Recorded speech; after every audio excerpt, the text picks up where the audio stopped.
Buenas tardes. Retomamos las actividades de la tarde de este seminario. Ahora vamos a presentar una mesa especial en muchos sentidos. Este seminario tenía como una dinámica doble de mesas redondas previamente coordinadas con alguien que iba a moderar esa mesa con un tema específico y las ponencias libres agrupadas en tres ejes. Resulta que en la realización de las diferentes presentaciones, en el recibimiento de esas presentaciones, hubo una presentación primera, la de Guadalupe, que me llamó la atención por el tipo de abordaje que iba a hacer y el contenido que iba a presentar, donde ella vinculaba la propiedad intelectual con la universidad desde la enseñanza en una carrera en diseño industrial. Y luego, muy poquito tiempo después, Cintia, ahora las voy a presentar, ¿no? Hacía una presentación también que hablaba de las cuestiones de propiedad intelectual en la universidad y los cambios legislativos y de políticas públicas. Cintia presentaba su ponencia desde el eje política pública y Guadalupe desde el eje de patentes.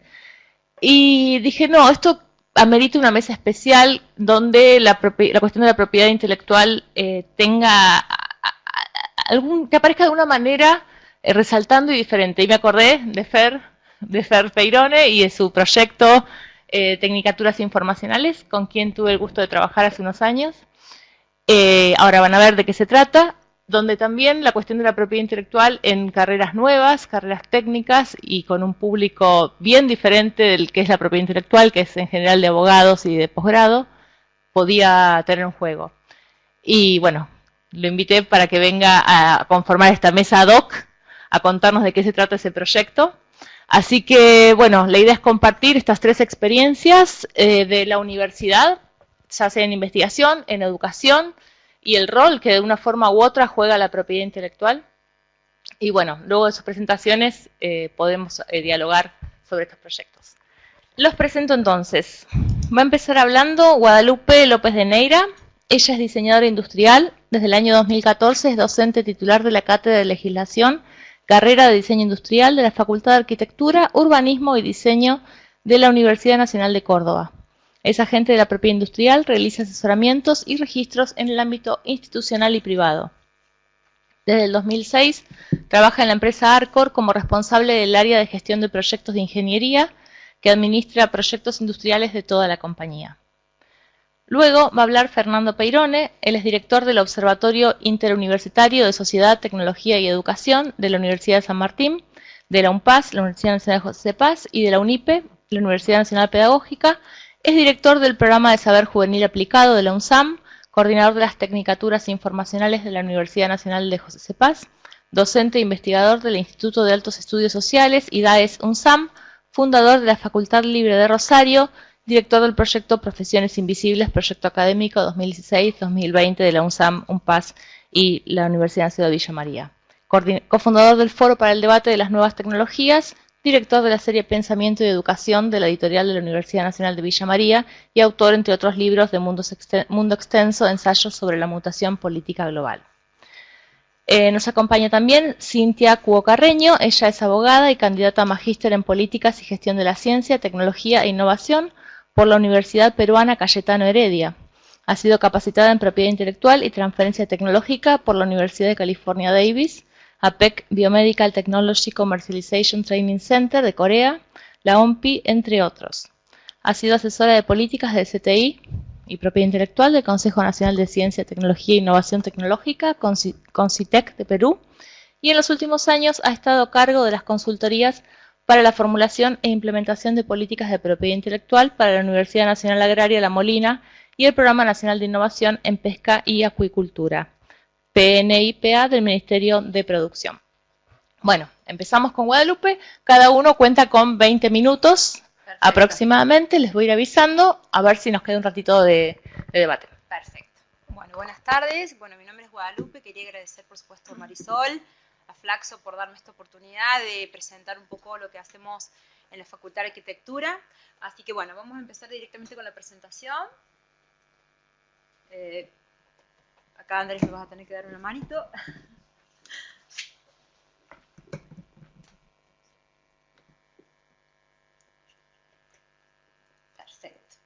ahí lo ponemos para presentar. Bueno, dentro del eje que yo voy a trabajar es el rol de las patentes y otros derechos de propiedad intelectual en la ciencia, la innovación y el desarrollo, ¿sí? Y el título de esta ponencia es la propiedad intelectual en la formación principalmente de lo que es el diseñador industrial. Los ejes que vamos a tratar nosotros acá son principalmente por qué la propiedad intelectual es importante en la formación de nuestro futuro profesional, cómo lo abordamos en 3 módulos, ¿sí? Después vamos a ver los ejes principales donde nosotros aplicamos la propiedad intelectual, cómo la enseñamos. Después vamos a ver la propiedad intelectual como es transferida, digamos, como un valor ético, como una estrategia y como una metodología. Y después vamos a comentar el proyecto que tiene la Facultad de Arquitectura principalmente, y temas que para mí son preguntas que a futuro podrían representar un debate, ¿no? Bueno, vamos a empezar. ¿Por qué nosotros decimos que la propiedad intelectual es importante en la formación del diseñador industrial? Porque el diseñador industrial en realidad es un creador de activos intangibles. El diseñador principalmente lo que hace es intervenir sobre la forma, sobre la función, sobre la tecnología, materiales, medio ambiente y utilidad. Ahí podemos decir que no solamente sería conveniente que lo que es lo relativo a las patentes de invención y a lo que es propiedad intelectual sea dada en la carrera de diseño industrial, sino tendría que ser una temática que debería estar en todas lo que son las carreras técnicas. Nuestra materia, la materia que principalmente yo soy titular, es una materia que se encuentra en el 4º nivel de la carrera de diseño industrial, ¿sí? Y digamos, después se retoma en trabajo final, que es el trabajo que los chicos realizan, digamos, con el cual se reciben, ¿sí? Nuestra forma, digamos, de abordar principalmente la propiedad intelectual es a través de 3 grandes módulos. Primero nosotros vemos lo que es derecho argentino aplicado a las creaciones intelectuales, vemos en forma muy general lo que es derecho de autor. Luego vemos el segundo módulo, que nosotros le llamamos la protección de las formas innovativas, funcionales y ornamentales, donde vemos lo que es inventos, modelos de utilidad, modelos y diseños industriales y marcas. Y el tercer módulo lo que hacemos es estudiamos principalmente los organismos y algunas leyes que regulan la propiedad industrial e intelectual en la Universidad Nacional de Córdoba con su reglamento interno, Argentina y algunos convenios internacionales, ¿sí? Digamos, eso es principalmente lo que nosotros vemos en nuestra cátedra, ¿no? Vamos a ir a la anterior, ¿sí? Bueno. ¿Cuál es el objetivo principalmente que seguimos nosotros con esta temática, digamos? ¿Qué es lo que intentamos desarrollar en el diseñador industrial, quien es el que desarrolla estas innovaciones o activos intangibles, que es lo que nosotros estamos tratando acá, relacionados a la propiedad intelectual? Nosotros el objetivo que perseguimos es que el diseñador industrial tenga la capacidad de poder interpretar la legislación referida tanto a derecho de autor como propiedad industrial, tenga el expertise, digamos, de desarrollar memorias descriptivas técnicas, tanto de modelos de utilidad como patentes de invención. Ellos aprenden, ya les voy a mostrar cuáles son los trabajos que hacen. Después tenga la capacidad de análisis desde la perspectiva legal, permitiéndole actuar en situaciones de conflicto. Dentro de uno de los perfiles que tiene el egresado es poder ser perito en situaciones de conflicto relacionadas a la propiedad intelectual y, por supuesto, utilizar, digamos, todo lo que es el estado del arte como un arte, digamos, como el arte previo, y conocer lo que otros realizaron y ser un profesional éticamente confiable, no solamente por los registros que él hace, sino teniendo en cuenta el aporte que han hecho otros creadores, ¿sí? Bueno, acá les voy a mostrar un par de ejemplos, simplemente 2, de lo que nosotros hacemos en la cátedra. Nosotros lo que vemos es, hacemos lectura de jurisprudencia, análisis y comparaciones. Yo acá simplemente pegué algunos de los prácticos donde se hace el análisis de los abstracts o de las publicaciones de boletines, se hace análisis comparativos, se hace el análisis de los requisitos esenciales para que ellos puedan diferenciar cuando estamos frente a un modelo industrial, a una patente de invención o un modelo de utilidad. y además, como les comenté, leemos jurisprudencia y la comparamos con la legislación que, bueno, el año pasado ya entró en vigencia otros artículos con algunas modificaciones, ¿sí? Acá otro de los proyectos ya más relacionados a lo que es las patentes de invención. Nosotros lo que hacemos es, primero al alumno se le pide hacer una búsqueda tanto de objetos diseñados por él mismo como de alguno que se puede encontrar en el estado de la técnica, y hace una serie de comparaciones donde lo que analice principalmente es si reúne o no los requisitos. Esto le permite a él agudizar el sentido de si puede o no ser registrado o si tiene la novedad que es requerida un diseño propio para poder ser protegido. Acá nosotros, bueno, vamos a ver principalmente este trabajo, que es de una alumna, ¿sí? Lo que ella hace es presentarlo, hacer lo que es la memoria descriptiva. Nosotros seguimos el protocolo de acuerdo al procedimiento que pide, digamos, el INPI. Ellos aprendan, digamos, lo que es la cuestión de dibujos, ellos ya lo tienen incorporado desde los primeros años de la carrera. Lo que se les enseña es cumplir con ese protocolo, ¿sí? Y también, por supuesto, a pesar que esto ya está todo digitalizado, se les enseña también la importancia que tiene el resumen y todo el resto de los documentos que pueden llegar a acompañar una patente, una solicitud de patente para poder ser registrada sin ningún tipo de problemas. Otra de las cosas que nosotros hacemos hincapié en esto, digamos, del registro de las patentes, no solamente de los diseños propios, sino que pueden asesorar a terceros, es que ellos conozcan qué puede provocar hasta un título inadecuado en una patente, cómo tienen que desarrollar el estado de la técnica y los problemas a solucionar para saber diferenciar que efectivamente hay un avance en la tecnología con sus propios desarrollos o con los desarrollos de los clientes a los cuales ellos pueden asistir, conocer la importancia de la descripción detallada, ya que ellos hacen dibujos, explotadas, distintos tipos digamos, de representaciones gráficas en situaciones de uso, para que un técnico en la materia, digamos, pueda analizarlos sin inconvenientes. También analizamos en profundidad la importancia de las reivindicaciones, ¿sí? No es que queda solamente en la memoria descriptiva como tal, sino que vemos cada una de sus partes y lo que llevaría a un técnico que alguna de esas secciones de la memoria descriptiva estuviera incorrectamente realizada. Bueno, acabamos de ver hasta ahora entonces este índice que hemos preparado, vimos los ejemplos principales de aplicación. Ahora lo que voy a comentar es principalmente cómo la propiedad intelectual es transferida como valor ético, como estrategia y como metodología, ¿sí?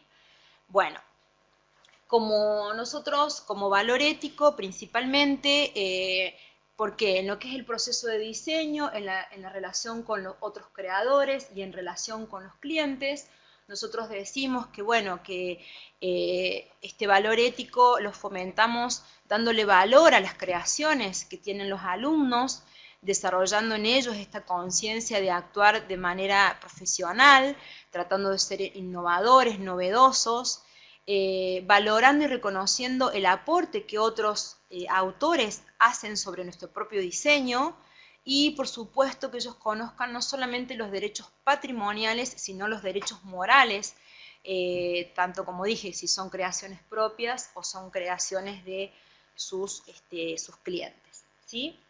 Bueno, como estrategia también abordamos a la propiedad intelectual durante el proceso de diseño. ¿Por qué? Porque nosotros, como diseñadores, vamos a estar capacitados para diferenciar o no si estamos frente a activos intangibles originales, valiosos y diferentes que propongan un avance en la tecnología y, por supuesto, un potencial económico, porque detrás y mejore la vida de la sociedad, ¿no?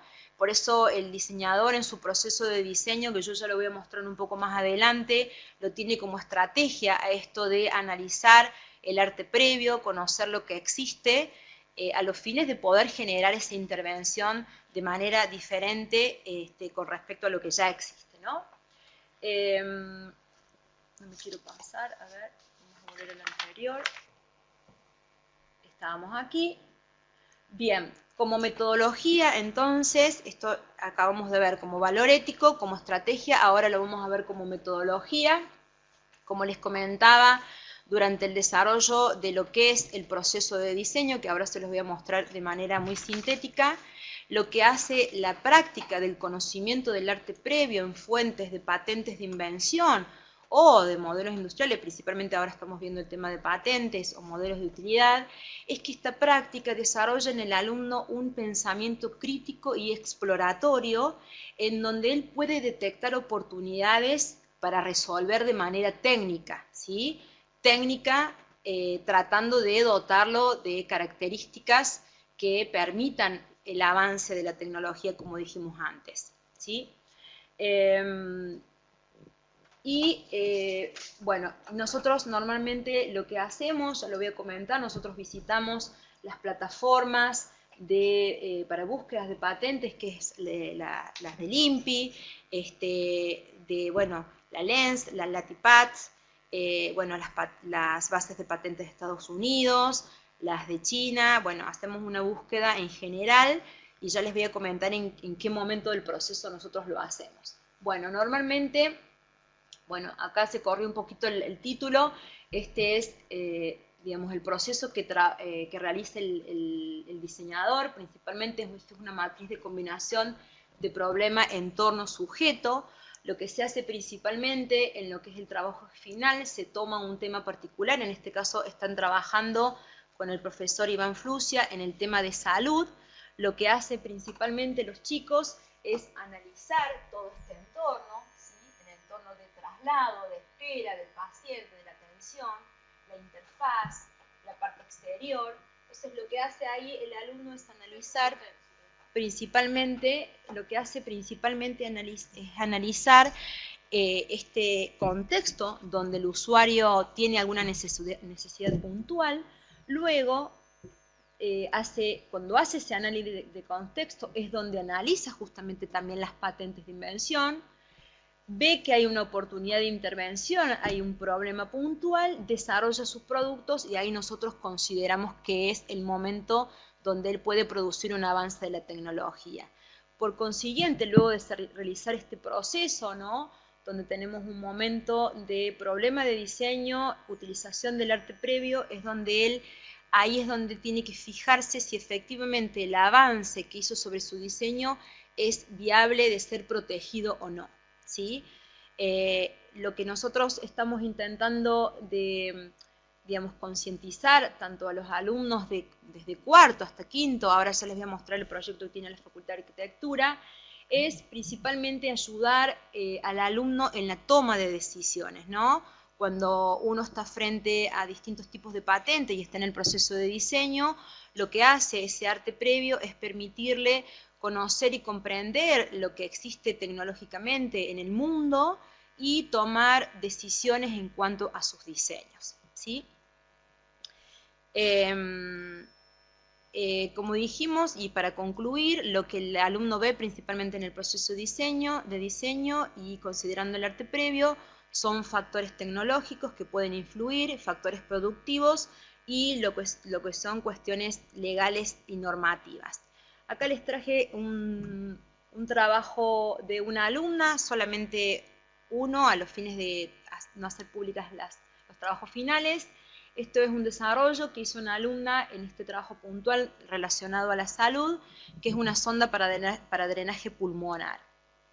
Lo que se hace, bueno, este proyecto ya fue presentado en Innovar, es un proyecto que ha ganado, digamos, un premio de Innovar, y lo que se está gestionando desde la Facultad de Arquitectura justamente es qué hacemos con estos desarrollos, si son registrables o no, bajo qué figuras son registrables, si son modelos de utilidad, si son inventos.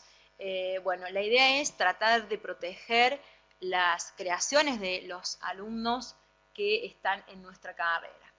Por eso ahora, digamos, en estos días, bueno, el mes pasado se aprobó un proyecto en nuestra facultad que, digamos, trabajando con la Oficina de Propiedad Intelectual de la Universidad Nacional de Córdoba, Nuestra propia facultad, la Facultad de Arquitectura, va a crear, digamos, su oficina de propiedad industrial para la gestión de los activos intangibles, desarrollados tanto en la carrera de arquitectura como en la carrera de diseño industrial, digamos, bajo la necesidad o bajo el lema de que las universidades deben impulsar el desarrollo, impulsar y desarrollar nuevas tecnologías, difundir su investigación y todo lo que sean acciones destinadas al desarrollo de nuestro país.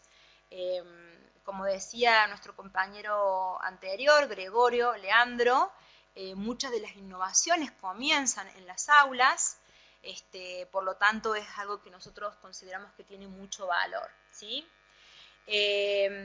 Antes de finalizar en esta filmina, lo único que quiero decir a modo de conclusión es que nosotros tenemos que lograr en realidad que todas las universidades de alguna manera contemplen o posean una base de datos de ingreso a las patentes y ponerlas a disposición de los estudiantes y de los investigadores para que les sirvan de plataforma o base para estas creaciones o nuevas creaciones e intercambios de conocimientos técnicos y científicos. Hoy por hoy no lo tenemos. La Universidad Nacional de Córdoba tiene un repositorio de investigación del arte previo, pero a veces no da abasto, digamos, con todas las solicitudes de todas las facultades.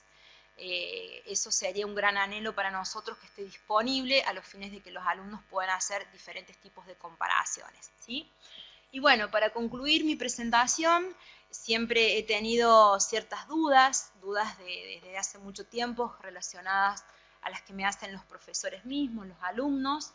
Los alumnos me preguntan, profe, yo estoy diseñando algo, ¿no? Desde primero hasta trabajo final ellos diseñan, y en su vida profesional van a diseñar todo el tiempo, cuestiones tecnológicas. Me preguntan si la novedad absoluta existe. Me preguntan hasta dónde mi diseño y resolución técnica no se solapan con otras ya existentes, considerándose casi una copia. Y bueno, otra de las cosas es cuál es el futuro de los derechos de propiedad intelectual, cuándo las creaciones son publicadas en Internet, que lo estamos tratando acá, ya que pertenecen a la sociedad que en definitiva es la que les da origen. Y por último, si las creaciones desarrolladas en la universidad, en las universidades argentinas, son de alguna manera registradas, y si existe alguna licencia o alguna estadística que hable sobre justamente esta protección de nuestros alumnos, de nuestros investigadores, y bueno, y si están en definitiva, si son públicas y si podemos conocerlas. Así que bueno, nada más, les agradezco mucho su atención y bueno, esta es una frase que leí hace muy poquito en el diario: la fortaleza de un país se mide con un sistema científico-tecnológico y por su capacidad de la transformación del conocimiento en innovación industrial y en bienes o servicios de exportación. Bueno, muchas gracias, nada más. Buenas tardes a todas y todos. Bueno, muchas gracias por la invitación. Muchas gracias, Sol, por la invitación. Es un orgullo estar acá, porque sé de la trayectoria de este seminario y sé también, digamos, el trabajo que venís haciendo en este campo que nos ha aportado tanto también, ¿no?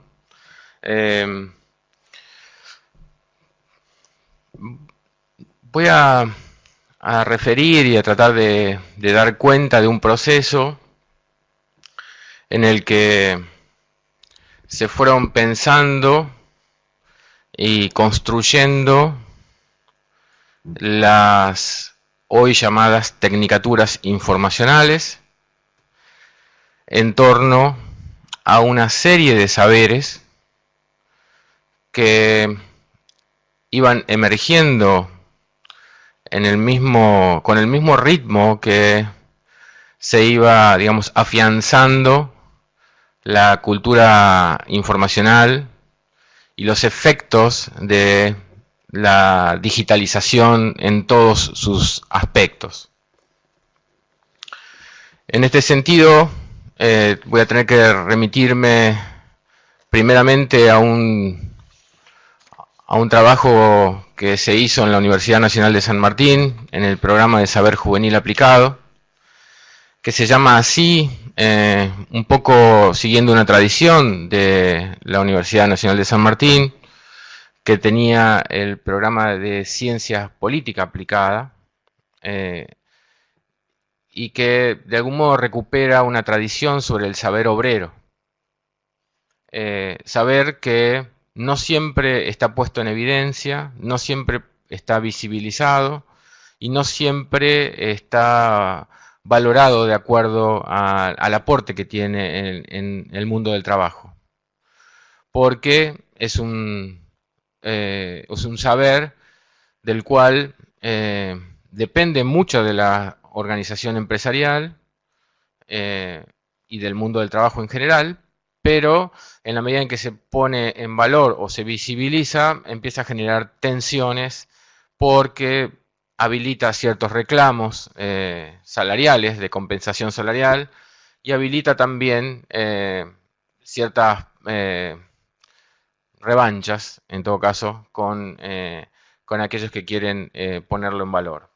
Así surge el Seminario de Ciencia Política Aplicada en San Martín, que, digamos, tiende a recuperar esos saberes, pero en este caso vinculados a la política, que están en los militantes, están en los protagonistas de la política, y que después de escuchar a los propios protagonistas contar situaciones, se recupera eso y se lo trabaja y se lo devuelve como insumo teórico para aplicar en diferentes instancias de la política.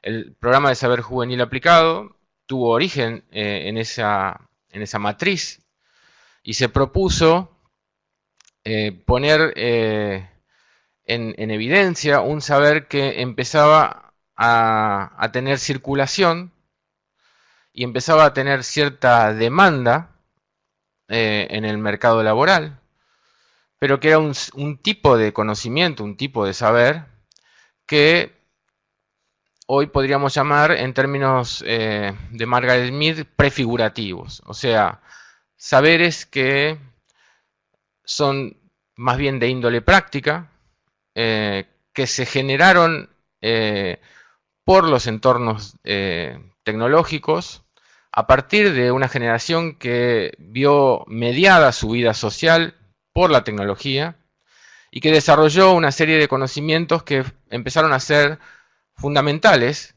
en el avance y la emergencia de lo que hoy llamamos sociedad informacional, entendida como el orden social del cual devienen muchas de las pautas de conducta individuales y sociales en la sociedad actual, pero que se expresa de diferentes maneras en cada lugar, de acuerdo a su tradición, de acuerdo a su geografía, de acuerdo a su propia cultura.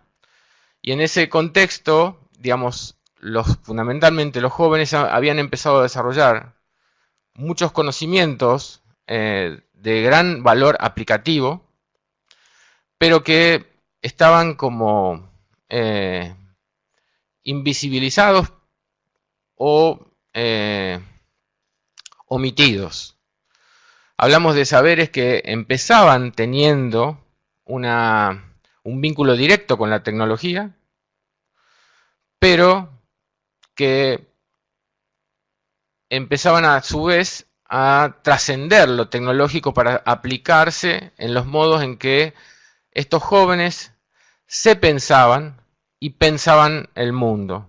En definitiva, empezaban a expresarse en el modo de habitar el mundo y que tiene relación con esa especie de multiplicación de perfiles que pueden tener en las redes sociales, en el uso de diferentes gramáticas, narrativas, aplicadas a cada una de estas redes sociales, que tiene que ver con el fuerte desplazamiento de una narrativa logocéntrica a una narrativa iconográfica, a una narrativa audiovisual, cuyo, digamos, ejemplo más visible o más común para todos nosotros puede ser el uso de los emoticones en el WhatsApp.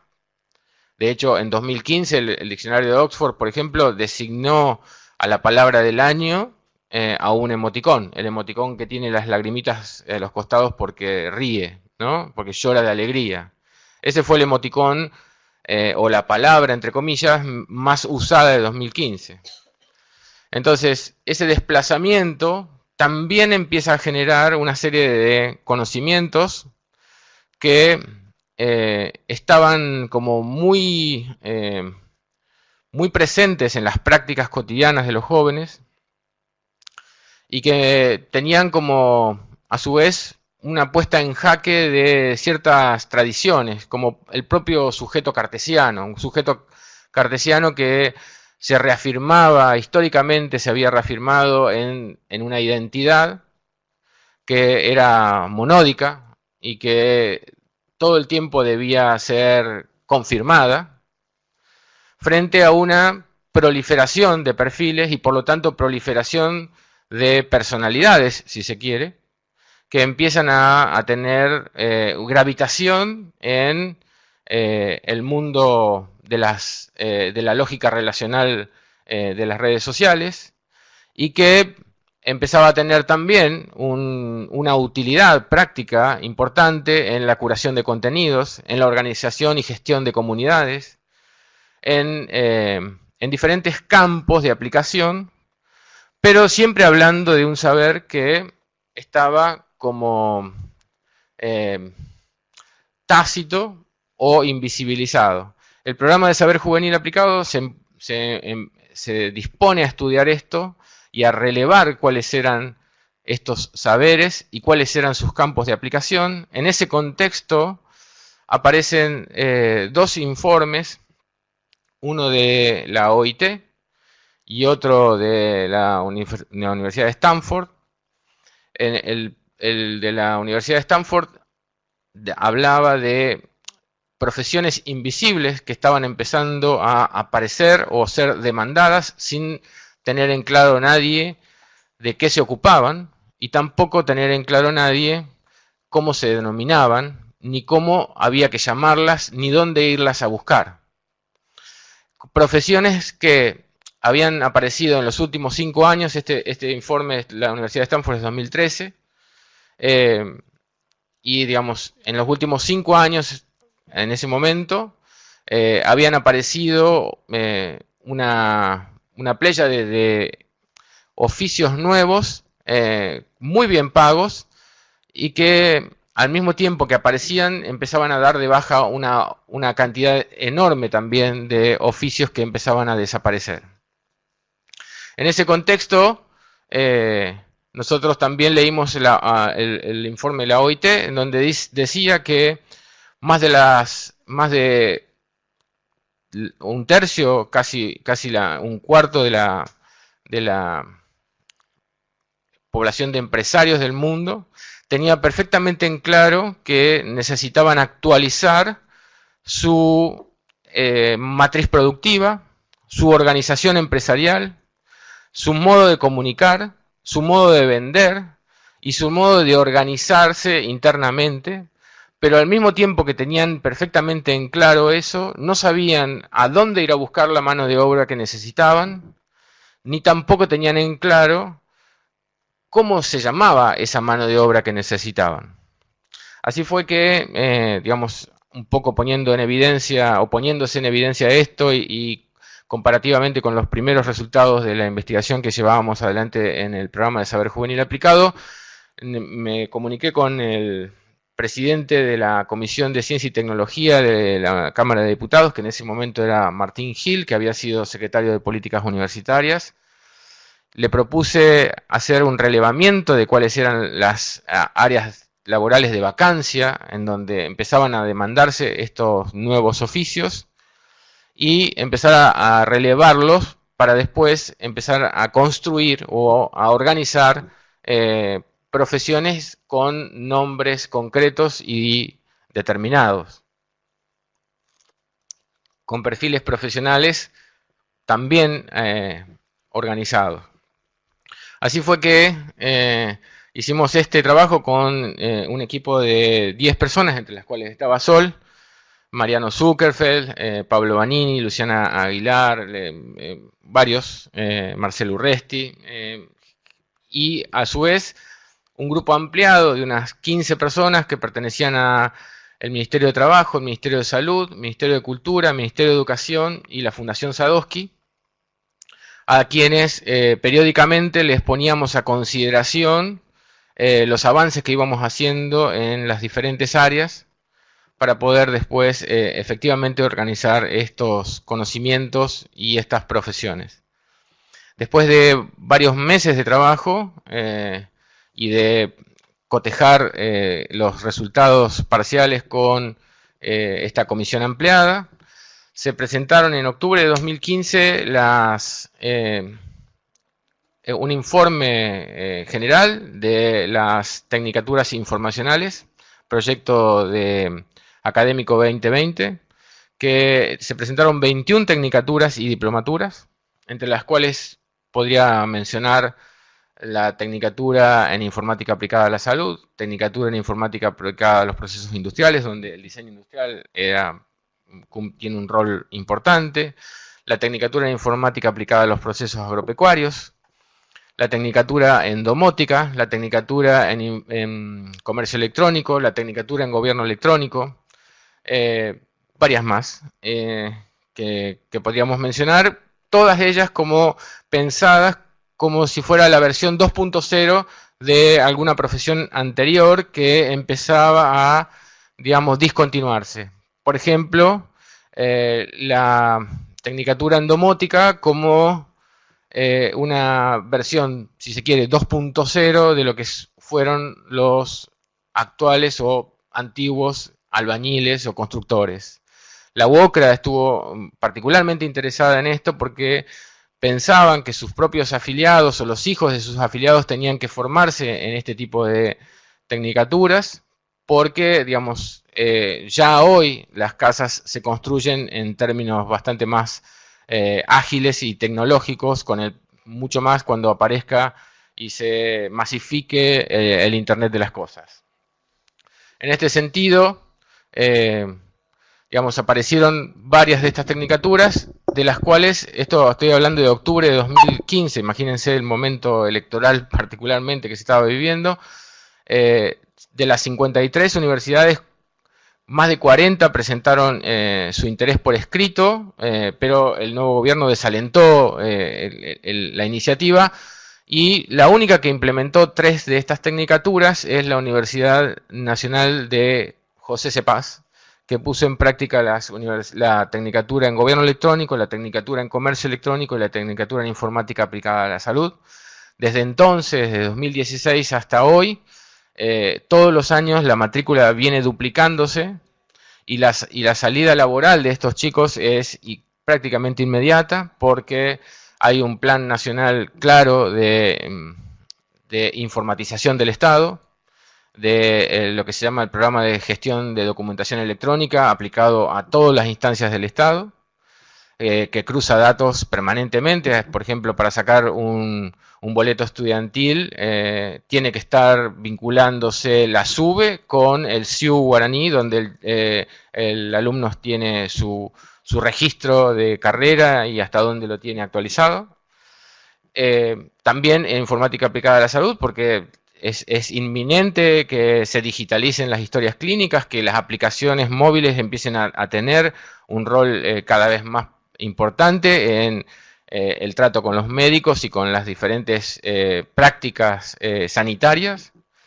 Y comercio electrónico porque es a viva voz y a, digamos, una evidencia que las actividades de comercio digital están cada vez más instaladas y ya en breve los términos de las compras offline ya prácticamente son igualadas por las compras online. Entonces, ahora quiero contarles algo porque aparece, y acá es donde tiene directo que ver con este seminario. Las tecnicaturas tienen 3 materias que son comunes a todas las tecnicaturas son tecnología y sociedad, con la idea de un poco plantear o contar el mundo actual y sus efectos de cambio, su dimensión de cambio. Tiene una segunda materia que se da en segundo año. Todas las carreras son de 1600 horas, en 2 años y medio se terminan y salen recuperando muchos de los saberes que los chicos ya traen y se aplican a estas profesiones y a estas carreras. Y la segunda materia es gestión de conocimiento. Y una tercera que es gestión de proyectos. Me quiero detener un poquito en gestión de conocimiento porque de lo que estamos hablando es de saberes, nosotros llamamos saberes tecnosociales. Tecnosociales por lo que les contaba antes, digamos, son saberes que surgen de la mano de la tecnología, pero terminan independizándose y adquiriendo esa operacionalidad para ser aplicada a distintos campos y a distintas circunstancias, básicamente por la impertinencia, si se quiere, de saltar permanentemente de campos disciplinares, remixar, reorganizar, recombinar conocimientos que hasta ahora formaron parte de compartimentos estancos, de alguna manera, a partir de lo que sería el plexo disciplinar. En este sentido, digamos, todo lo que tiene que ver con la gestión de conocimiento pone en evidencia algo que es muy común entre los jóvenes actuales, y es que debido a su impronta, digamos, más o menos innovadora, se encuentra con una institucionalidad bastante refractaria para poder asimilar esta marca de origen generacional. Estoy hablando básicamente de los millennials y ahora de los centennials, que han incorporado esta especie de marca y que la han tratado de aplicar, pero se han encontrado con una institucionalidad que les ha dado dificultades para asimilarla. Entonces, así como hay dificultades para asimilar esta innovación, también hay dificultades para que se asimile este conocimiento, esta idea de un nuevo saber organizado en otra lógica, en otra clave. Entonces, la materia gestión de conocimiento tiene un doble propósito. Por un lado, recuperar muchos de estos conocimientos que se archivan de otra manera, se organizan de otra manera, se buscan de otra manera y se piensan de otra manera. Y por el otro lado, de darle lugar a una serie de dificultades que aparecen con esta institucionalidad refractaria, que hace que cuando quieren implementar no puedan y elijan el emprendedorismo. Una palabra muy de moda y muy aplicada, digamos, o mejor dicho, aprovechada por la lógica del mercado para poder usufructuar esa especie de impulso autonomista que tienen estos jóvenes, que es muy de esa generación, y que justamente a partir de ese impulso autonomista se terminan convirtiendo en emprendedores y siendo máquina, digamos, o siendo carne de cañón de una flexibilización y una precarización laboral evidente, cuando en realidad les venden ser autónomos. En este sentido, la idea de el conocimiento nuevo es una necesidad, particularmente a partir de una cosa, ya termino, estamos en 20.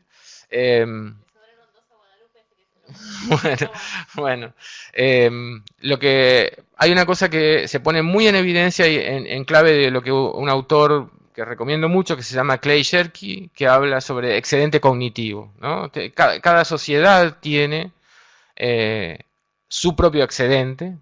Esta sociedad, dice Shirky, cuando hace como una especie de derrotero de lo que son los diferentes estados de excedente en las diferentes etapas societales, esta, en particular, la sociedad informacional, tiene un altísimo excedente de conocimiento que se produce, se sube permanentemente a las redes, que se sube permanentemente a Internet, y que prácticamente sobre cualquier tema que queramos averiguar o saber, tenemos datos para manejar. La materia que la da Pablo Vanini, que fue uno de los originales de este emprendimiento, se centra mucho en lo que es la propiedad intelectual, porque casi de todo esto que estamos hablando son saberes nuevos que no están clasificados, que no están organizados, que no tienen patente y que muchas veces se prestan a confusiones o a reclamos de autorías que también son igualmente confusas. Me parece importante poder contarles esto porque es una experiencia que no es muy conocida, no hay tecnicaturas informacionales aplicadas en la Argentina ni en América Latina.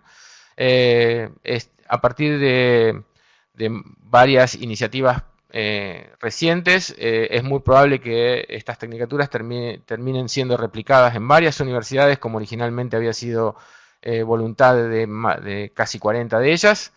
Y ahora también la posibilidad de que se aplique, como se está aplicando en este momento, en el Congreso de la Nación, gobierno electrónico, para poder, digamos, salir al cruce de una demanda que tiene que ver con que muchísimos de los asesores que están, digamos, socorriendo a los representantes argentinos no tienen los conocimientos necesarios para poder ayudar en todo lo que tenga que ver con el conocimiento informacional. Bueno, es un poco eso. Muchas gracias.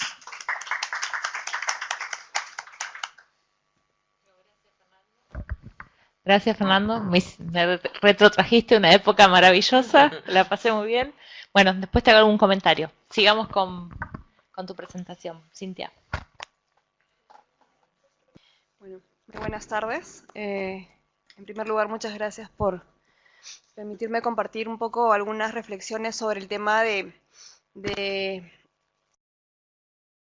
los avances y retos en materia de propiedad intelectual para las universidades peruanas, ¿no? Espero que sea de interés y puedan luego, si gustan, comentarme algo también para saber sus opiniones. En primer lugar, quiero mencionar, voy a hablar de políticas públicas, así que puede ser un poco denso, voy a tratar de resumir los títulos de las leyes, todo esto. Así que quiero contarles a grandes rasgos que partiendo de un marco conceptual de un sistema, un ecosistema nacional de ciencia, tecnología e innovación, pues en el caso peruano identificamos actores desde el lado del Estado, desde el lado de la academia, ¿no? Desde el lado de la empresa y otros agentes que también, digamos, interactúan entre sí. Existen también instituciones entendidas como reglas de juego que rigen estas interacciones, ¿no? Reglas de juego normativas, por ejemplo, en materia tributaria, en materia de propiedad industrial, intelectual, entre otros. En ese sentido, lo que he podido apreciar es que en los últimos años se ha notado una mayor participación del Estado para dinamizar justamente este ecosistema, para que estas instituciones o actores llamados a generar el conocimiento realmente lo hagan pensando en las necesidades concretas que el sector productivo puede demandar o las necesidades sociales en general. Y pienso que me gustaría resaltar dos factores habilitantes para esta dinamización, que son los instrumentos financieros y los instrumentos normativos. Instrumentos financieros, por esto hago referencia a los fondos concursables, que son diversos. Hablamos de agencias públicas de financiamiento que cuentan con recursos, ¿no es cierto?, no reembolsables, ¿no?, que brindan o que permiten financiar proyectos de investigación y desarrollo o con un enfoque hacia la innovación a favor de empresas, universidades o de empresas y universidades de manera conjunta. Entonces, hablamos de instrumentos financieros, he identificado el más antiguo desde el año 2001 para el sector de agricultura. Hay otros que, por ejemplo, uno es el Fondesit, que está adscrito depende del CONCITEC, que es el Consejo Nacional, el ente rector en materia de ciencia, tecnología e innovación. Hay otros más con un enfoque hacia la investigación aplicada, como es Innovate Perú, que depende del Ministerio de la Producción, más orientado a empresas. Hay dos últimos que me llaman mucho la atención, que son el PENIA y el PENIPA. El PENIA, que es el Programa Nacional de Innovación Agraria, ¿no? Y el PENIPA, que es el Programa Nacional de Innovación en pesca y acuicultura, que justamente estos dos últimos han sido creados gracias a un préstamo del Banco Mundial y un cofinanciamiento del Estado. Entonces vemos diferentes fondos en diferentes épocas, con diferentes enfoques, algunos especializados por sector, y esto a grandes rasgos es lo que quería comentarles como los instrumentos financieros que han sido un brazo, digamos, del Estado para empezar a dinamizar el ecosistema. Y digo dinamizar porque algo tienen en común todos estos fondos, y es que de una u otra manera promueven a través de sus bases, de las bases de sus concursos, esa interacción entre empresa y universidad, dándoles un mayor financiamiento, un mayor porcentaje de financiamiento cuando se presenta al concurso una empresa de la mano con una universidad. Entonces, por ahí es un primer empuje a que conversen. Por otro lado, quisiera hacer referencia a los instrumentos normativos. Solo voy a mencionar dos. Una es la ley 30.309, que es la más conocida como la Ley de Beneficios Tributarios, la cual conjuntamente con su reglamento respectivo, lo que hacen es permiten que las empresas que invierten en investigación y desarrollo puedan deducir de sus impuestos, su impuesto a la renta, ese monto que han invertido en esas actividades de investigación y desarrollo. Y además, este marco normativo establece que en caso la empresa por sí misma no pudiera realizar esas actividades de investigación y desarrollo, pues contrate a los centros de investigación autorizados. Centros de investigación debidamente autorizados por el CONCITEC, que en su mayoría son justamente las universidades que cuentan con institutos, con facultades, con laboratorios que pueden darle este servicio a las empresas. Entonces, por ese lado, la normativa también trata de que conversen nuevamente estos dos actores. Y otra norma que quisiera resaltar es el reglamento de calificación, clasificación y registro de los investigadores. Es decir, es una normativa de este año, del 2019, que en realidad es una consecuencia de modificaciones previas del 2017, del 2018, que lo que busca es establecer los criterios mediante los cuales el CONCITEC va a evaluar y va a decidir quién realmente debe ser considerado como investigador, y si es considerado como investigador, en qué nivel o en qué rango se le clasifica. Un aspecto importante es que entre los criterios que considera está justamente el contar con registros de patentes, de manera que también se les trata de incentivar hacia esta herramienta de la propiedad intelectual e industrial. Entonces, les he contado a grandes rasgos un poco los instrumentos normativos, financieros y cómo han tratado de mover, de impulsar esta interacción entre estos actores. Y ustedes tal vez me preguntarán, ¿y qué pasa con el sector educativo, con el Ministerio de Educación? Y es que ciertamente las universidades, al ser parte del SINACIT, del Sistema Nacional de Ciencia, Tecnología e Innovación Tecnológica, claro, son parte de este ecosistema, y el CONCITEC rige, es el ente rector de este sistema. Pero también al mismo tiempo las universidades se encuentran dentro del ámbito de aplicación del Ministerio de Educación, porque es el encargado, la autoridad competente en materia de educación superior universitaria. Entonces ahí hubo un punto de encuentro, y es por eso que en el año 2014 se aprueba la nueva ley universitaria, la ley 30.220, que derogó la anterior, que data del año 1983. Esta ley, por primera vez, hace un tratamiento mucho más mayor, digamos, sobre aspectos de propiedad intelectual. Por ejemplo, esta ley, en primer lugar, resalta mucho el tema de vincular la investigación que se genera en la universidad con esas necesidades del sector productivo. Por primera vez hace un desarrollo sobre la importancia de contar con incubadoras de empresas dentro de las universidades. Por primera vez hace un desarrollo sobre cuál es la regla que rige en materia de patentes y derechos de autor en el caso de creaciones generadas en las universidades, qué porcentaje mínimo le corresponde a la universidad en esos casos de regalías generadas a partir de patentes. Entonces, esta ley, en principio, tiene avances con respecto a la ley derogada. Además, esta ley universitaria crea la Superintendencia Nacional de Educación Superior Universitaria, que es la SUNEDU. La SUNEDU es un ente que fue creado para otorgar el licenciamiento o la autorización de funcionamiento a las universidades peruanas, a las cuales han debido pasar por un proceso de licenciamiento que empezó en el año 2015 y va a culminar este año. Es decir, lo que hace la SUNEDU es establecer cuáles son los criterios de calidad, ¿no?, de la educación superior universitaria, y aquellas universidades que cumplen con esos criterios reciben la licencia y se les dice, ok, puede seguir funcionando. dentro de este marco, antes de hablar de la SUNEDU y el tema de políticas de propiedad intelectual en las universidades, quiero resaltar que, un poco para redondear la idea de la parte de políticas públicas, yo les conté un poco de estas iniciativas de instrumentos financieros y normativos, y les cuento que en el año 2015 se aprobó la política de aseguramiento de la calidad de la educación superior universitaria, a cargo del Ministerio de Educación. Y en el año 2016 se aprobó la Política Nacional para el Desarrollo de la Ciencia, Tecnología e Innovación Tecnológica, CTI, a cargo del CONCITEC. Entonces vemos que a partir de la práctica de algunas iniciativas que se generaban en el entorno, en el ecosistema, estas se vieron luego, digamos, formalizadas de alguna forma a través de políticas públicas, ¿no? Y es interesante que al revisar estos dos documentos normativos de política, uno puede darse cuenta que sí hay una conversación, que sí hay una coherencia. De hecho, lo que puede concluir es que a través de estos dos instrumentos realmente se valora, ¿no? Se nota que la protección y la gestión de la propiedad intelectual es un aspecto relevante para la gestión de la investigación científica y tecnológica, lo cual a su vez coadyuva a la mejora de la calidad de la educación superior universitaria. Entonces, hay una coherencia en estos documentos normativos.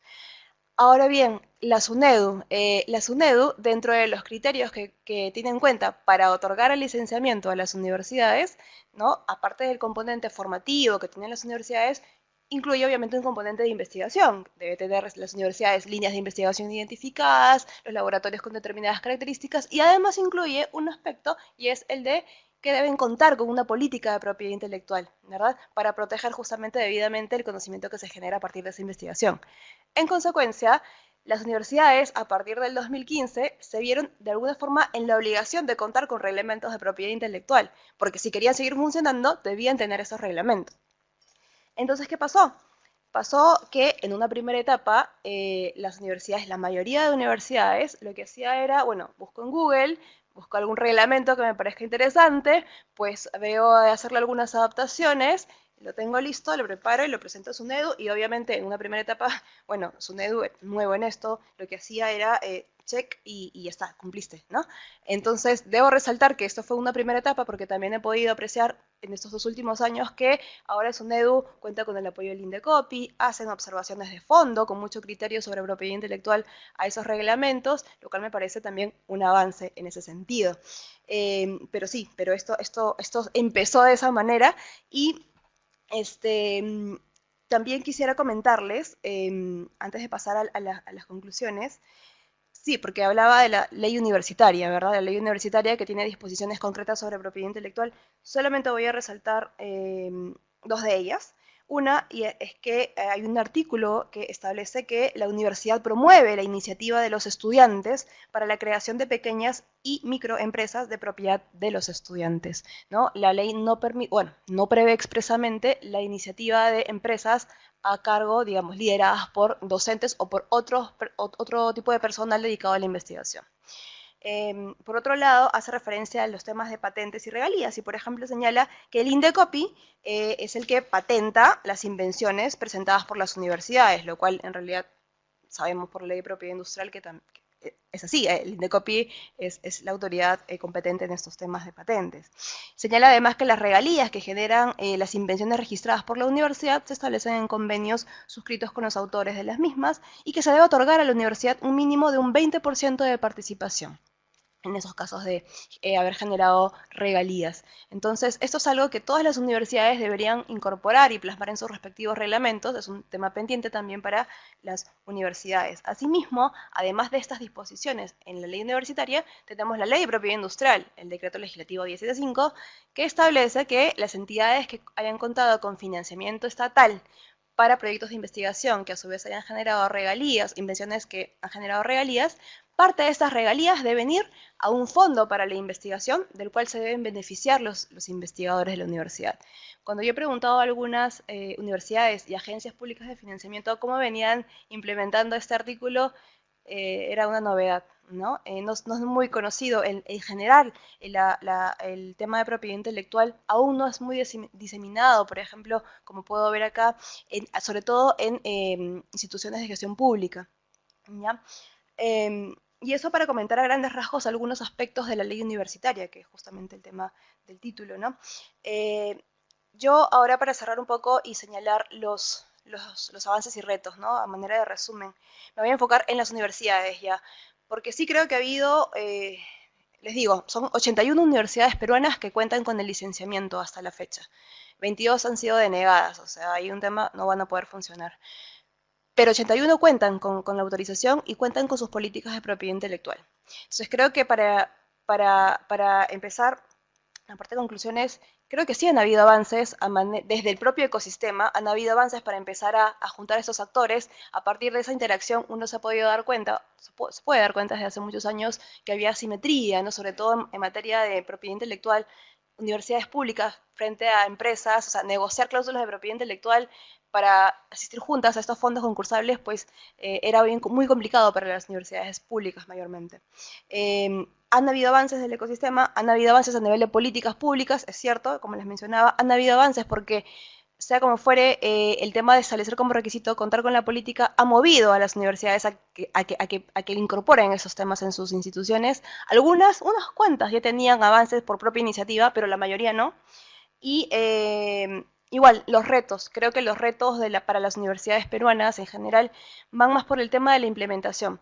Pero antes de la implementación, creo yo que un primer paso debería ser las que ya están licenciadas, estas 81, preguntarse, ¿no? Hacer un proceso de introspección, ¿no? Este reglamento, esta política que presenté y por la cual me dieron la autorización, ¿realmente responde a mi misión, a mi visión, a mis objetivos como universidad? O sea, ¿responde a mi realidad o no? Primer paso. Y segundo, ¿cómo voy? Digamos, lo modifico, de repente hago que sí responda, y si hago eso, ok, tendrás una normativa muy bien redactada, ¿y cómo la implementas, no? ¿Qué otros factores habilitantes en tu institución deberías revisar, trabajar en ellos para que realmente se pueda cumplir lo que dice tu reglamento? Entonces, por ejemplo, cuento con personal, ¿no? Capacitado para hacerse cargo de mi oficina de propiedad intelectual y transferencia tecnológica, o es una persona que tiene 1000 labores y entre esas 1000 labores se encarga por ahí de ver un tema de asesoría, un investigador en temas de patentes. Cuento con una cultura diseminada de propiedad intelectual en mi comunidad universitaria. Los investigadores tienen confianza en sus funcionarios para poder compartir sus invenciones. Contamos con una cartera de proyectos de investigación de calidad, ¿no? Que podamos de repente pensar en proteger, en transferir, ¿no? Como una línea de base para empezar, ¿no?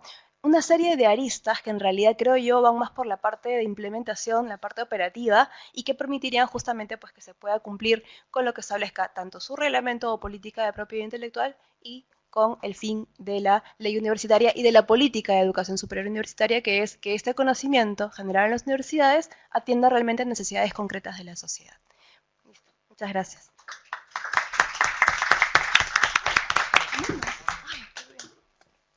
Bueno, muchas gracias, Cintia. Gracias a los tres. Antes de abrir a la discusión, quiero hacer un par de comentarios y una pregunta general. Me reservo la primera pregunta, porque siempre entrego el micrófono y nunca después lo puedo recuperar. Así que ahora voy a actuar autoritariamente y les voy a hacer unas preguntitas. Bueno, muy interesantes las tres presentaciones, diversas absolutamente, y sin embargo con este hilo que comentaba inicialmente, ¿no? La idea de pensar sobre todo la propiedad intelectual desde un punto de vista de herramienta, de un medio para un fin. Cada uno destacó de alguna forma para qué o por qué se lo utiliza como, y no como un fin en sí mismo, como muchas veces suele aparecer la cuestión de la propiedad intelectual. En un caso con la juventud, en otro caso con jóvenes también, en una carrera universitaria tradicional, en otro caso en carreras novedosas, en tu caso, Cintia, con un cambio legislativo importante. Y en ese sentido, quisiera hacer una pregunta común a los tres, cada uno desde su perspectiva, por supuesto, de lo que han comentado. En relación a la recepción, cuando se implementan proyectos como los de ustedes, de diferente naturaleza, ¿no? El que presentó Fernando más general, el de Guadalupe más particular en una cátedra, y el de Cintia todavía más general aún, porque es a nivel ya legislativo y nacional. Pero, ¿qué recepción tuvieron cada una de estas iniciativas justamente en los sujetos hacia quienes están dirigidas esas políticas públicas, estos proyectos? Quiero decir, los estudiantes, los docentes, los investigadores. En cada caso ustedes sabrán cuál es el sujeto principal. la respuesta de ustedes puede venir por el lado más bien de la charla, de lo que ven en el aula, de lo que ven en los pasillos, o también en términos de registros, de resultados, quiero decir, numéricos. Bueno, un poco eso quisiera que desde los 3 proyectos me comenten esto. La recepción en lo que es la Facultad de Arquitectura es muy buena. Siempre se preguntan tanto los docentes como los alumnos a quién pertenece la propiedad intelectual de sus obras. Han estado preocupados desde siempre, por eso se ha confirmado, diríamos, que nuestra propia facultad va a tener su oficina de propiedad intelectual. Yo lo traje, digamos, cuáles van a ser los objetivos de esa oficina, cuáles van a ser los aportes que va a llevar y vamos a empezar, digamos, esta materia se da en cuarto, hay todo un programa que empieza con los alumnos desde el cursillo, no solamente, por eso te digo, valorando lo que ellos hacen, sino también cómo otros aportan a su proceso de diseño, ¿no? Porque ellos tienen un gran conflicto, como decir, ¿realmente lo que yo estoy haciendo es original o no? ¿Está solucionando un problema realmente u otro ya lo solucionó en el mundo? Entonces, yo creo que ellos tienen, tanto los investigadores como alumnos, tienen esa duda, ¿no? De hasta dónde llega la intervención y la copia o no, ese límite que tienen, ¿no? Y en cuanto a lo que son las autoridades, al contrario, ellas apoyan la propiedad intelectual, apoyaron este proyecto del Consejo, lo que sí vamos por más, va a haber todo un protocolo donde vamos a tener justamente con respecto a la OPI, que es porque nosotros pertenecemos a la Universidad Nacional de Córdoba, nuestra facultad, que es la Facultad de Arquitectura, tiene 2 carreras, la Universidad Nacional de Córdoba tiene su propio reglamento donde está distribuido el tema de la propiedad intelectual, la titularidad pertenece a la Universidad Nacional de Córdoba, pero hay muchos grises. Entonces se va a trabajar en conjunto para que no haya dudas de a quién pertenece la titularidad, a quién pertenece, o sea, el derecho moral es indiscutible, pero sí, además, ¿qué se hace con ese conocimiento? No quiero explayarme mucho, ¿no? Porque lo que se intenta de la facultad es que se ponga a disposición en la sociedad, porque todo queda en las bibliotecas, en los trabajos áulicos, y hay cosas muy interesantes. Nosotros, por decir, de 300 alumnos en las materias de diseño, se generan sí o sí 4 o 5 cosas importantes. Entonces, ¿cómo hacemos para que eso quede en la sociedad y se construya realmente y no quede solamente en papeles? O sea, eso es lo que va a gestionar la Facultad de Arquitectura para que no quede solamente en un trabajo académico.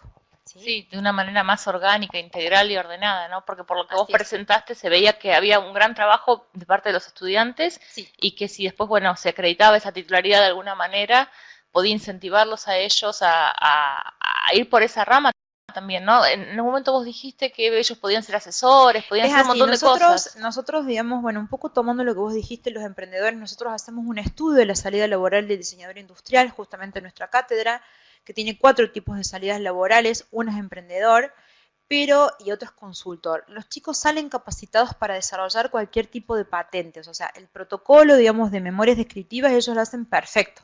Claro. Nosotros tenemos 3 meses que ellos investigan en las bases de patente, comparan, leen jurisprudencia y hacen el desarrollo, o sea, ellos sus propios diseños hacen las explotadas, o sea, lo que es dibujo técnico no tienen problema, lo que pasa que es cómo explicar esa mejora y ese avance tecnológico que es comparándolo con el estado del arte. Entonces esa parte reflexiva técnica que es propia de los técnicos que desarrollan patentes, es una salida laboral que se le da al diseñador, porque a veces no encuentra trabajo diseñando, sino que puede ser ese otro, trabajar con un abogado, trabajar como consultor, bueno, muchos saben que muchas empresas tienen sus áreas de vigilancia tecnológica, entonces ellos saben leer patentes, saben leer abstracts de patentes o resúmenes de patentes, publicaciones de patentes, y bueno, y también bien por detrás, ¿quiénes son los que registran en Argentina?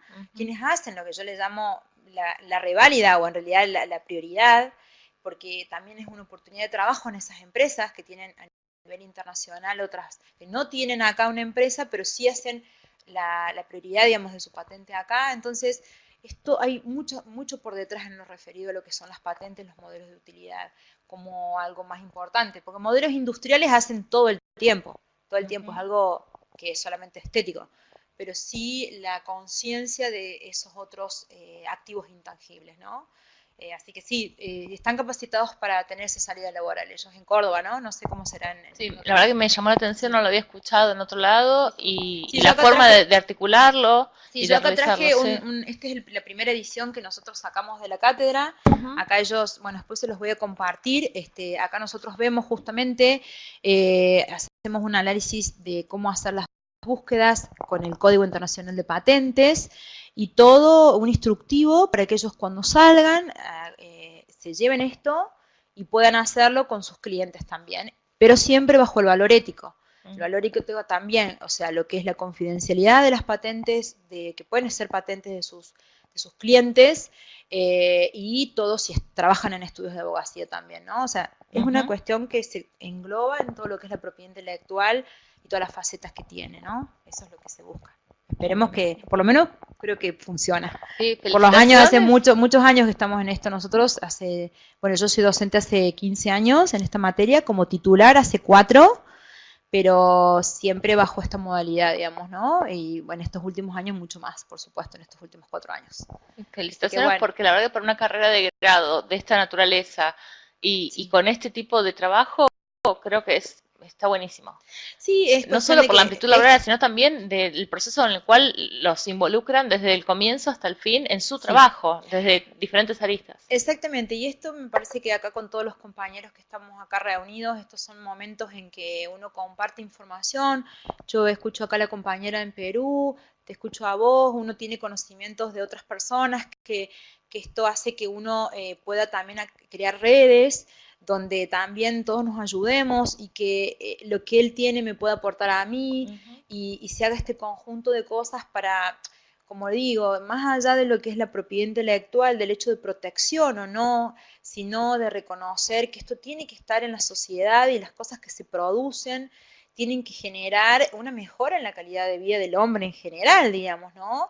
Porque no es en sí que un científico lo tenga en un libro y lo tenga en su CV, digamos, en su currículum vitae, sino que efectivamente ellos haya sido puesta, como nosotros decimos, puesta en marcha o en uso, digamos, del usuario, ¿no? Así que bueno, es un simple aporte que nosotros hacemos en la Facultad de Arquitectura, y bienvenidos que bueno, ahora cuando tengamos estos días podamos intercambiar más opiniones y experiencias. Así que bueno, los dejo a los chicos si quieren comentar algo.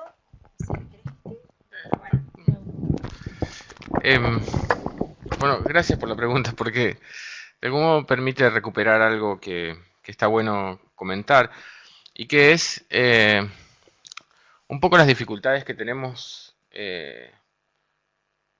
¿cómo llamarnos? Adultos. Los adultos frente a la irrupción de una generación o dos generaciones, si los diferenciamos en millennials y centennials, que están, digamos, apareciendo públicamente, ingresando en la universidad, ingresando al mundo del trabajo, pero que no tienen una correspondencia, no encuentran una correspondencia entre sus ímpetus innovadores, su facilidad resolutiva de problemas y su impronta colaborativa. No tiene una contraparte en la institucionalidad y tampoco lo tiene en el trayecto de aprendizaje. No está acompañado debidamente por los docentes y por una vida intraáulica que permanece idéntica a sí misma desde hace mucho tiempo, cuando en realidad han sido, digamos, derribadas muchas barreras de temporalidad, de espacialidad, que convierten al espacio áulico en un ambiente con una lógica bastante diferente. Y voy a poner dos ejemplos que me parecen interesantes, uno propiamente de la universidad y otro de afuera, que hablan de la emergencia de esta especie de nuevos conocimientos y si se quiere, de una nueva alfabetización que ya está circulando por las prácticas cotidianas de cualquiera de todos nosotros, pero que todavía no fueron ingresadas y no han impactado en los modelos pedagógicos ni en la didáctica de la enseñanza de la tecnología. Uno es que en la universidad, cuando nos toca recibir mayormente niñas y niños o jóvenes, adolescentes que vienen de diferentes escuelas privadas, públicas, a conocer la universidad, a conocer su oferta, como ocurre en casi todas las universidades argentinas, nos hemos encontrado con que muchos, digamos, el caso concreto que quiero decir, me toca ir a recibir a los docentes y directivos de las escuelas secundarias, los recibimos el personal de docentes de la universidad, mientras los chicos están recorriendo la universidad. Hablamos un poco con los profesores, con los directores, les preguntamos cosas sobre sus escuelas, y digamos, es muy común escuchar decir que los chicos no tienen buena lectocomprensión. Es muy común, es un reclamo absolutamente permanente, te diría. Y lo otro es que, digamos, a los chicos no les gusta leer, entonces las chicas van a elegir enfermería y los varones van a elegir profesorado de educación física. Cuando uno va después a hablar con los chicos, uno se encuentra con chicos que casi estuvieron condicionados por esa mirada, al punto de que ellos mismos dicen, no, a mí no me gusta leer, a mí no me gusta, digamos, hacer nada que tenga que ver con el estudio, prefiero, las chicas dicen, prefiero ser enfermera, y los chicos prefieren ser profesor de educación física. En esa instancia me tocó hablar con ellos y decirles que, digamos, uno podía tener una mirada, digamos, diferente sobre las cosas, sobre todo de alguien que estudia a la juventud y que se encuentra en este momento con un aula llena de chicos, con más de 100 pibes, y que son un fenómeno social muy importante en el mundo, en el cual están, digamos, depositadas la mirada de casi todas las ciencias sociales y humanas, porque es una generación, o son dos generaciones que se han desclasificado de lo sociológicamente interpretable, porque se han desclasificado de la lógica del trabajo, se han desclasificado de la lógica de los comportamientos, se han desclasificado de la lógica subjetiva, y, digamos, son algo que en todo caso es para admirar el modo en que están llevando adelante un mundo nuevo con experiencias propias que no pueden respaldarse en la experiencia de sus padres, sino que son inaugurantes de una cultura. Y entonces, en ese sentido, los chicos, está bueno ponerles en valor todo eso que tienen y traen, y que alcanza con decirles, ¿quién de ustedes sabe hacer un perfil y cambiarlo y llevar el link de tal lugar a tal lugar? Entonces, digamos, rápidamente aparecen conocimientos que son de suma utilidad en el mundo actual, que tienen aplicación en un montón de perfiles profesionales y que tienen proyección profesional muy importante. Eso es una cosa. Y el otro es un fenómeno que me llama mucho la atención, al punto de que se convirtió en un tema de investigación para mi tesis, que es una empresa que se llama Arbusta, y les invito a todos que busquen en internet. Es una empresa que se inauguró por iniciativa de una cooperativa de cirujas del barrio de Barracas, que le comentaron a un economista argentino que no querían seguir la tradición de cirujas, no querían que sus hijos siguieran revolviendo basura, y que empezaran que él evaluara qué otra cosa podía tener para que estos chicos siguieran en una lógica cooperativa, pero orientada hacia otra cosa que no sea revolver basura.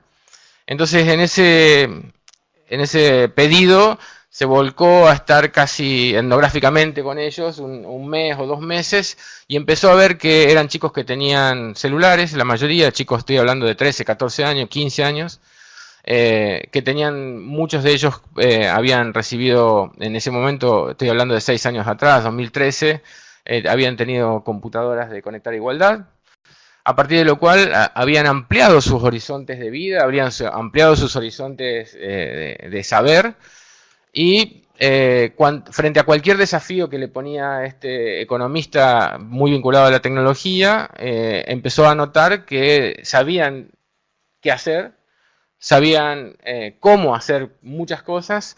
Lo que posiblemente no supieran, y efectivamente fue así, es el nombre de lo que sabían. Entonces convirtió a este grupo de chicos posteriormente en una cooperativa que en realidad es una empresa de servicios informáticos, Arbusta, que está compuesta completamente por chicos que vienen de sectores vulnerables, de villas miserias de los alrededores de Buenos Aires. El año pasado facturó 9,5 millones de dólares, tiene una base en Montevideo, otra en Buenos Aires, otra en Rosario, otra en Medellín, y está abriendo en Nueva York, en el Bronx, una próxima. Y son todos chicos que en general no tienen ni siquiera terminado el colegio secundario, pero que están completamente habilitados por las prácticas tecnosociales que tienen para poder, digamos, desarrollarse profesionalmente en muchas cosas y convertirse rápidamente en interlocutores de ingenieros de sistema que trabajan en IBM, en Amazon, en Mercado Libre, en L'Oréal París, en Disney, etc. Con lo cual, digo, otra vez me interesa, digamos, poner en evidencia que muchas veces estos jóvenes pueden no percibirse a sí mismos como competentes o potencialmente competentes para muchas cosas que hoy se demandan y se necesitan, pero que, digamos, efectivamente tienen esa capacidad, y es interesante empezar a ponerla en evidencia y lograr cierta plasticidad o cierta ductilidad en las instituciones educativas para poder asimilarlas. Gracias por tu respuesta. Muchos adultos no lo ven así. Y es realmente, como decís, son desvalorizados por los adultos y ellos no saben dónde están. Pero tienen valores que nosotros no teníamos en la de ellos ni en la.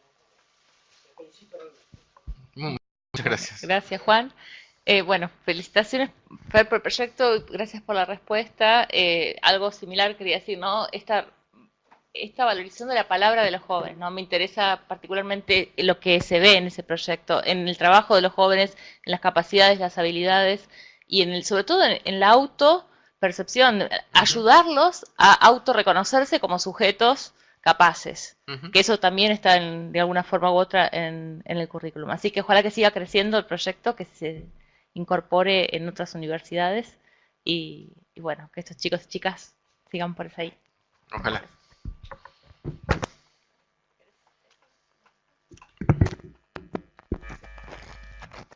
Bueno, en mi caso, claro, es más general, pues, ¿no? La respuesta, en realidad estamos hablando de modificaciones normativas, ¿no? De una ley universitaria con disposiciones en materia de propiedad intelectual. Voy a llevar la respuesta más abocada a este requisito de contar con un reglamento, una política de propiedad intelectual. En eso, básicamente. Sí, de acuerdo. Entonces, lo voy a abordar por ahí. ¿Cómo lo recibieron? No, como les he comentado, en un primer momento, pues, no fue una reacción, ¿no? No fue la ideal. De hecho, el propio Indecopi publicó en el año 2018 un informe sobre esto, y lo que yo les digo es lo que ellos también han podido identificar, ¿no? Que fue una redacción entendiendo la situación de prácticamente tienes que contar con un reglamento y tienes que cumplir con ciertos hitos para poder funcionar, y entonces esa fue la primera reacción de las universidades. Favorablemente, como les digo, ya eso está cambiando, he visto que ha cambiado y eso me parece que es positivo.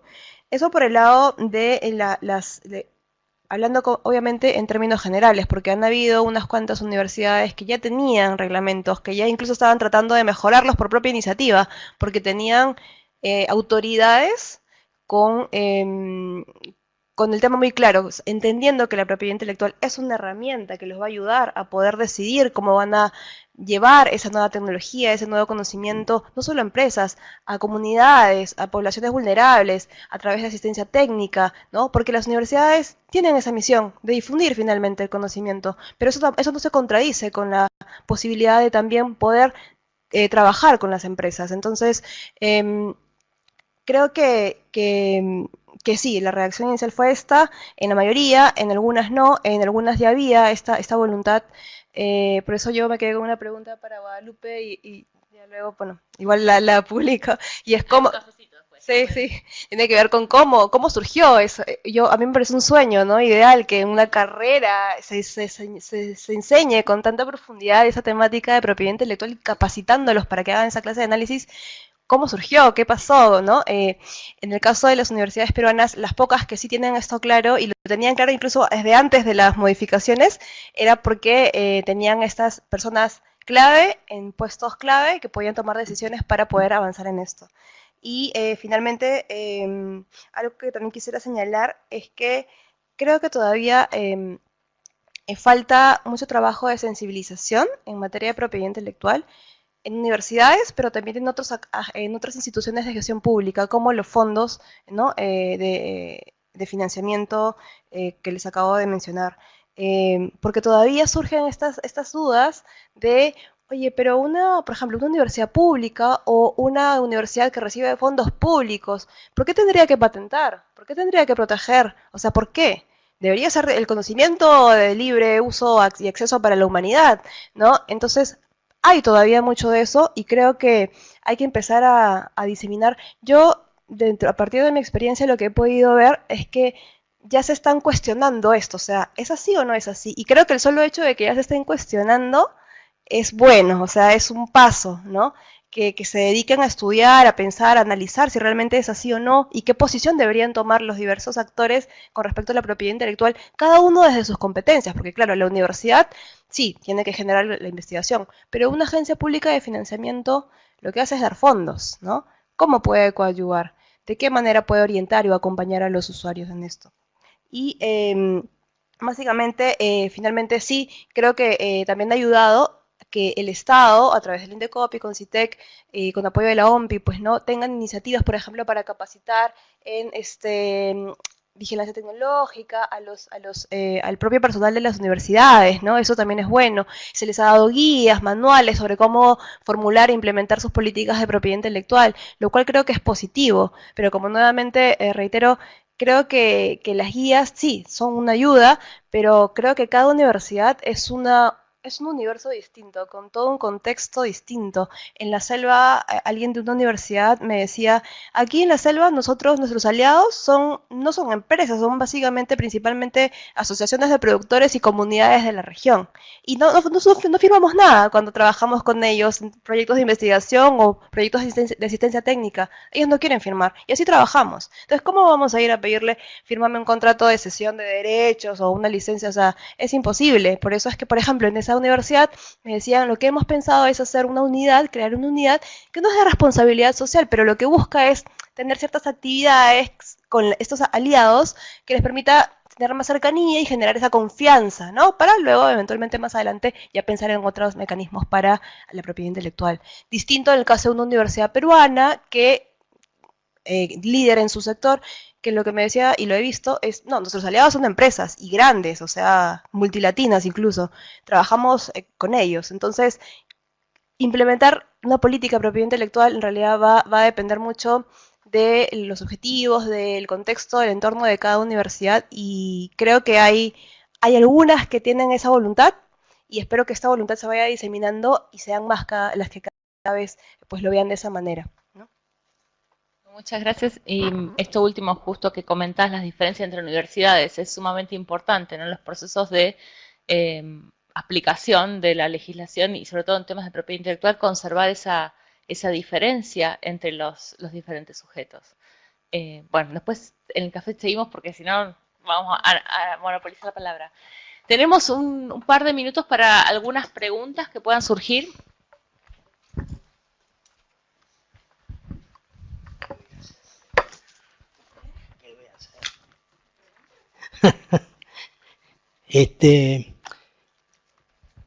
Me preocupa mucho lo que oí.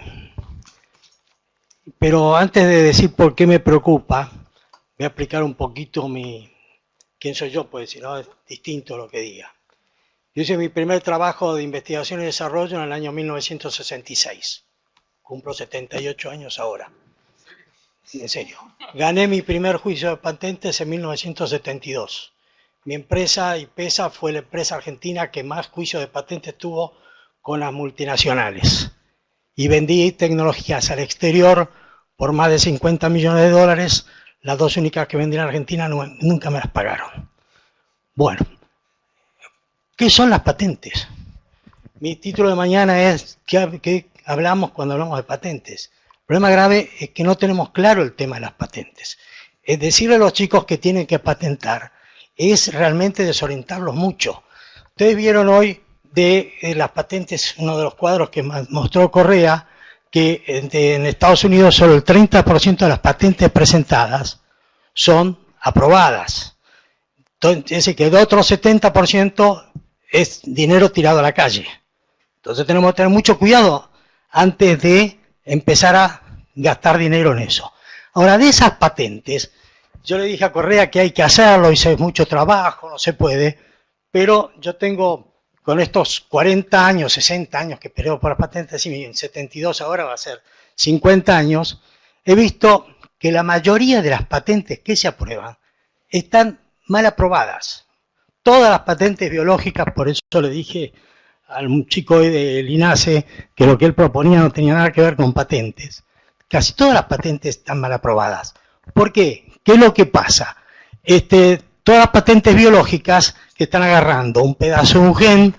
Juan, te pido si puedes ir al punto porque estamos muy sobre... No, es que quiero que no sigan diciéndole a los chicos que tienen que patentar. Bueno, tienen que aprender. Está bien, pero es su perspectiva. ¿Y qué pregunta? Bueno, o un comentario... ¿Cómo sabés qué tenés que patentar?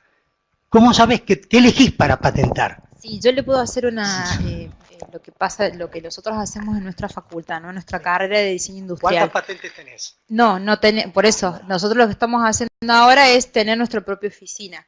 Lo que hace el alumno, porque hoy por hoy el alumno es el que tiene que poder registrarlo, lo que nosotros le hacemos es que él tome conciencia y que pueda comparar si su producto tiene novedad, sino que no la patente. Sí, bueno, fenómeno. Pero eso es el primer entonces, paso. No, bueno, nadie se le va a ocurrir patentar algo que no tiene novedad. No, es que la idea es que ellos están en un proceso de aprendizaje. Bueno, por entonces, eso le estás enseñando la parte administrativa, no le estás enseñando a inventar. Es que ellos, discúlpeme señor, pero ellos son diseñadores industriales, tienen el proceso de diseño, les enseñan a innovar. Sí. Entonces, nosotros de la cátedra de legislación... Vos hablaste de patentes. Bien, pero patentes... Eso no es patente, diseño no es patente, ¿no es cierto? Son modelos de utilidad y diseños industriales. No, es que pueden desarrollar una patente de invención en algún tipo de maquinarias. Los alumnos en su vida profesional. Que inventar la maquinaria. Claro, pero por eso le digo, lo que ellos tienen que hacer, los que la misma función, los alumnos, a los alumnos los que se le tiene que enseñar básicamente que ellos puedan diferenciar en las búsquedas de patentes, en las bases de patentes, que lo que ellos estén haciendo no esté inventado y si está inventado, cómo pueden modificarlo. Entonces no van a registrar lo no patentable. Por eso la idea es que ellos sean conscientes de eso. Puede no estar patentado, pero no es un invento. Totalmente, es así. ¿No es cierto? Entonces, pero ellos tienen que saber esa diferencia. El invento nace al revés. El invento nace de un conocimiento tecnológico. Les recomiendo de Cronenberg, La hélice de oro. Cronenberg fue un gran biólogo, premio Nobel y todo lo demás, y vean cómo nace el proceso. El proceso no nace por ahí. Si Cronenberg hubiera tenido que ir a aprender cómo se hacía una patente, nunca hubiera hecho una patente y hubiera buscado a otra cosa, dedicarse, porque le hubiera aburrido. Entonces me preocupa mucho lo que están explicando, muchísimo. Yo les voy a dar después, mañana mis tarjetas, y nos mantenemos en comunicación y les voy a explicar cómo se hace, y por qué hay tantos fracasos, y por qué las multinacionales tienen que hacer trampa y sobornar para que le den patentes que no son patentes.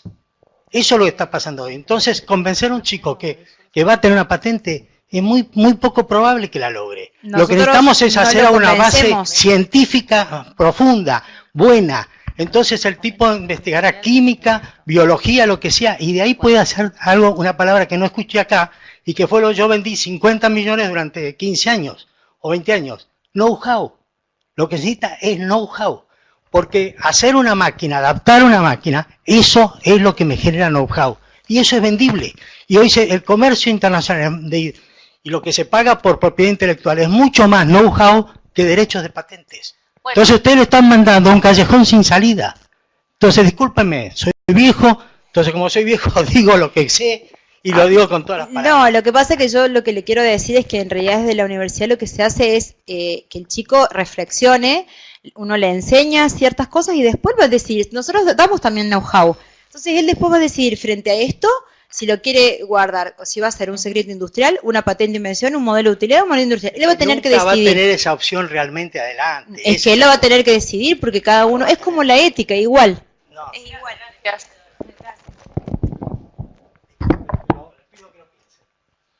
¿Alguna otra pregunta por allá? A ver si hay alguna en virtual. Si no hay, yo puedo hacer un comentario. Sí. ¿Cómo no? Adelante.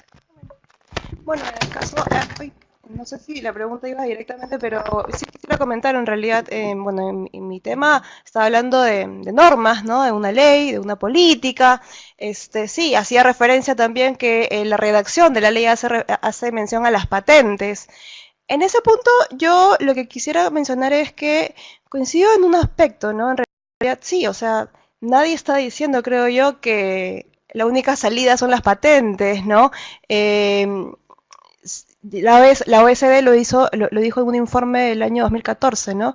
Que para los inventores de los países de ingresos medios, como Colombia, Perú, etcétera, más importante o más relevante que las patentes de invención son de repente las marcas, de repente los diseños industriales, de repente los... ¿no? Entonces, en realidad, desde ese punto de vista sí, y igual coincido con Guadalupe, en realidad lo que se esperaría, tal vez la redacción de nuestra ley, en mi caso, no es la mejor, es lo que he tratado también de mencionar o de dar a entender, pero lo que se esperaría en la práctica es que ellos conozcan todas las formas de protección que tienen, esperando pues que ellos puedan lograr un cierto criterio para saber cuándo meritaría tener una patente, cuándo un diseño, cuándo no, cuándo un modelo de utilidad. Entonces, creo que en ese sentido iba los comentarios. En mi caso no profundicé tanto sobre esto, pero ya que tocan el tema, sí, yo considero que es en realidad no abocarse únicamente a patentes. Incluso en el caso de la ley universitaria, yo tenía más reflexiones, he tratado de ir rápido, pero por ejemplo en el caso de la ley se señala que el Indecopi es el encargado de patentar, ¿no?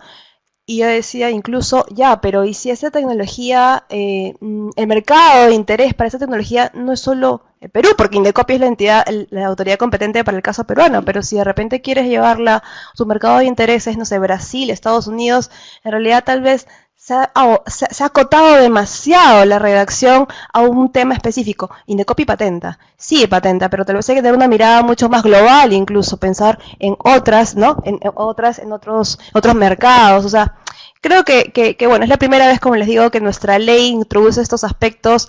Se puede mejorar como todo, pero desde el punto de vista de si se debe promover las patentes, yo creo que hay que tomar con pinzas el tema de las patentes, sí es cierto, es un indicador para medir la innovación, pero como hemos visto no es tal vez el más idóneo en todos los casos. Siempre hay que tener en cuenta, como yo les decía, cuál es el objetivo de cada proyecto. Las universidades pueden tener algún proyecto de investigación aplicada con un fin más comercial y pueden aliarse a una empresa y de repente, si cumple con los requisitos de patentabilidad, podría haber una patente que se licencie a la universidad y la universidad tenga más ingresos para seguir investigando.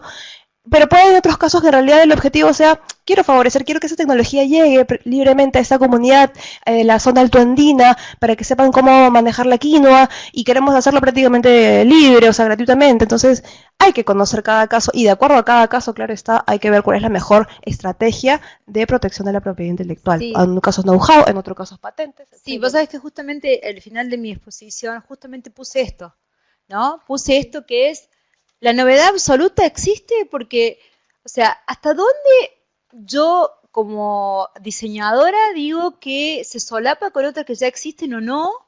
Y si me conviene registrar o no, o si me conviene llegar a tener un know-how. Y acá más, mira, vos fíjate que, ¿cómo es tu nombre? Juan. Mira, Juan, acá pongo, ¿ves? ¿Se registran las creaciones desarrolladas en las universidades argentinas?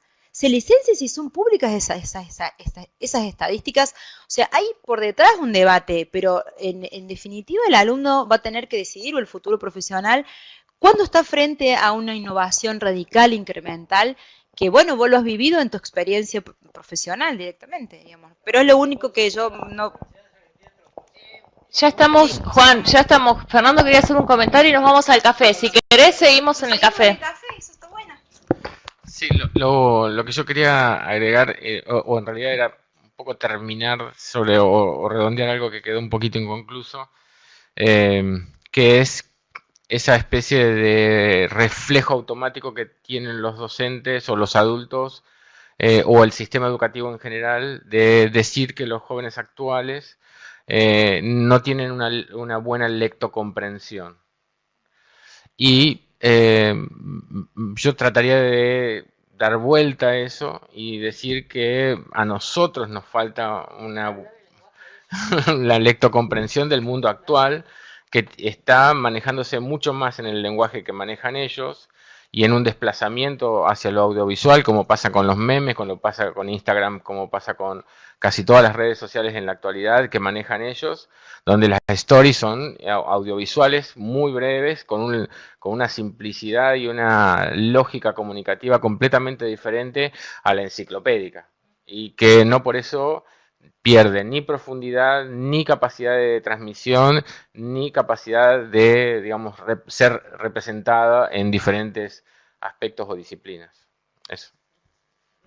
Bueno, de nuevo muchas gracias a los tres. Fue muy interesante y todos los debates que genera que podemos seguir conversando después. Hacemos un breve café y volvemos con la última mesa del día. 10 minutitos.